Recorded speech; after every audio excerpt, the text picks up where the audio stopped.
Welcome to Tamil food masala. இன்னைக்கு நம்ம வீடியோல பனானா மில்க் ஷேக் எப்படி செய்யறதுன்னு பார்க்கலாம்.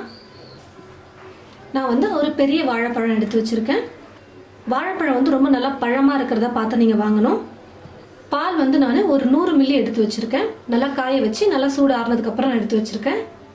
பனானா வந்து சின்ன சின்ன பீசஸா நம்ம கட் பண்ணி மிக்ஸி ஜார்ல ஆட் பண்ணிக்கலாம்.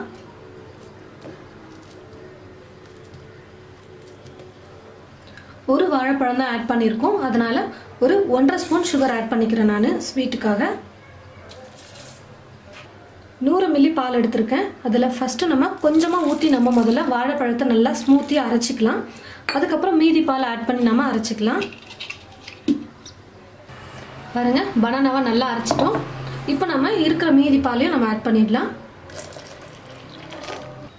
ஒரு 3 ஐஸ் கியூப் நான் ஆட் பண்ணிடுறேன். இப்போ மிக்ஸி ஜாரில் போட்டு நம்ம ஒரு சுற்றி எடுத்துக்கலாம். பாருங்கள், நம்ம மிக்சியில் போட்டு நல்லா அரைச்சி எடுத்துட்டோம். இப்போ பனானா மில்க் ஷேக் ரெடி ஆகிடுச்சு. நம்ம கிளாஸில் சர்வ் பண்ணி குடிக்க வேண்டியதுதான்.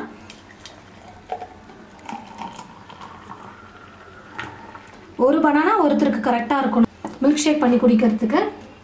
நான் வந்து கொஞ்சம் பாதாம் வந்து பொடியாக கட் பண்ணி வச்சுருக்கேன். வேணும்னா நீங்கள் துருவிக்கோங்க. அதில் கொஞ்சம் ஆட் பண்ணி மிக்ஸ் பண்ணி குடிக்க வேண்டியதுதான். ரொம்ப ஈஸி பனானா மில்க் ஷேக் செய்கிறது வீட்லேயே. ஒரு 5 மினிட்ஸில் நம்ம செஞ்சு நம்ம ஈஸியாக ரெடி பண்ணிடலாம்.